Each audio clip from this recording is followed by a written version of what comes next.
Живях с силиконови гръдни импланти много дълги години и търсих отговор на въпроса защо страдам. Ако трябва да бъда точна, около 28 години бях с силиконови гръдни импланти. Последните 4 години започна да ме боли цялото тяло. Болката беше силна, пронизваща, толкова силна, че ми идваше да е така да легна долу на земята и да се въргалям, сякаш това ще да прогони болката от мен. Не можех да разбера какво се случва.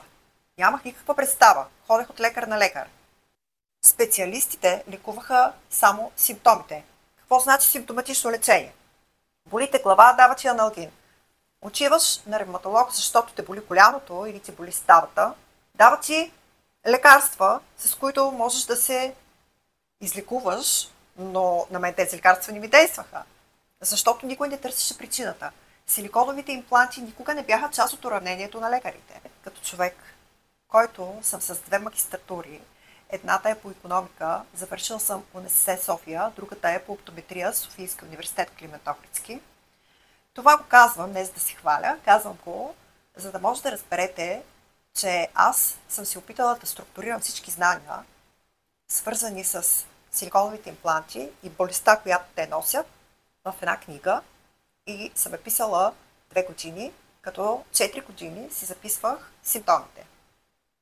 Посетих толкова много лекари, че изгубих бройката им. Всеки лекуваше това, което вижда, но никой не лекуваше причината. Затова започнах да чета основно литература, която е публикувана в сайта на Световната здравна организация, както и други чуждестранни източници, да я превеждам. Същевременно четях и българска литература, но тя е безкрайно скъдна. Така че оттам нямаш какво да науча. Като ученичка непрекъснато висях в библиотеката. Там ми беше страхотно. Защото това, което казва учителя, на мен не ми беше достатъчно. Аз исках да знам повече. Когато станах студентка, моите приятели са студенти, ходеха по дискотеки, пиеха кафенце по време на лекциите, но аз просто присъствах на всяка една лекция, не защото не ми се пиеше кафе и на мен и защото не ми се искаше да бъда където са всички останали, а защото ми беше интересно. Беше ми интересно какво ще кажат по-умните от мен. Професори, доценти и така нататък. Защо казвам това? Защото четенето не ме оплаши. Разнищих абсолютно всичко, което беше писано за силиконовите импланти и за болестите, които те причиняват. И изведнъж истината просветна. Хиляди, милиони жени по света имаха същите симптоми, каквито имам аз. Даже по-тежки случаи. Много по-тежки. И в един момент започнах да разглеждам какво общо имат те с мен. Имаха само едно общо. И това бяха силиконовите гръдни импланти. И понеже майка ми е медицинска сестра, тя винаги ме е възпитавала в голямо уважение към лекарите. И аз и до ден днешен нося това в себе си. Не можех да си представя, че трябва сама да си дам диагнозата, че това е от гръдните импланти. Затова чаках някое медицинско лице да потвърди моите опасения. Не се намери много бързо такова, но в крайна сметка, когато за пореден път коленете ми се подуха, заболяха ме, аз не можех да клякам. И коцукайки стигнах до ревматологията, попаднах на млада ревматоложка, която се зае по-сериозно с моя случай. Когато направих всички видове изследвания, тя установи, че голяма е вероятността всички проблеми, които имам, да идват от силиконовите ми импланти. А сега ще ви разкажа нещо интересно, което вече съществува и в България. Останете до края на видеото.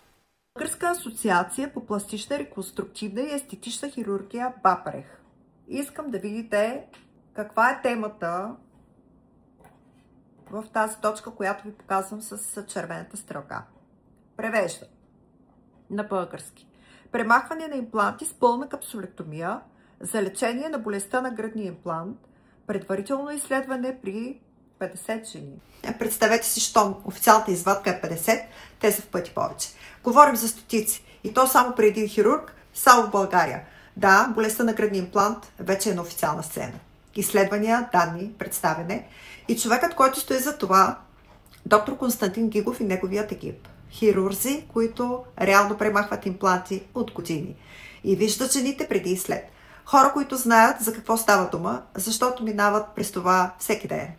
Всеки от вас може да провери. Интернет е отворен. Информацията вече не е скрита, а аз чакам следващото. Тяхната презентация, публикувана на сайта на Бапрех. Истината най-накрая излиза на светло. И аз ще я разнища от то. Ще ви я поднеса на ясен език, за да разберете какво точно сте сложили в тялото си. Преди обаче да излязат тези официални данни, нямаше никакви изследвания в България по темата. Поне не изнесени така официално. Именно заради това написах книгата си, за да изясня връзката между силикона и безброй заболявания, за да вдъхна надежда и да покажа, че изход има. Това е лична история, подкрепена с факти и изследвания, които обясняват какво се случва, когато чуж материал стои в тялото години наред. Ще намерите факти, които обясняват връзката между силикона и автоимунните заболявания, болката и емоционалната нестабилност. Това е книга, която самата аз нямах, когато най-много ми трябваше. Тя не е само за жени с импланти, които усещат, че нещо в тялото им не е наред, но и за тези, които обмислят тяхното поставяне, за да разберат какви рискове поемат с дългосрочни последици на силиконовите импланти, за да могат да вземат информирано решение. Тя е още и за близки, познати, родители, съпрузи на жени с импланти. На сайта ми ще намерите и електронния вариант, както и видео от операцията с коментари от хирурга, който я извършва. Всичко, за което говоря тук, е събрано в секцията продукти на сайта ми.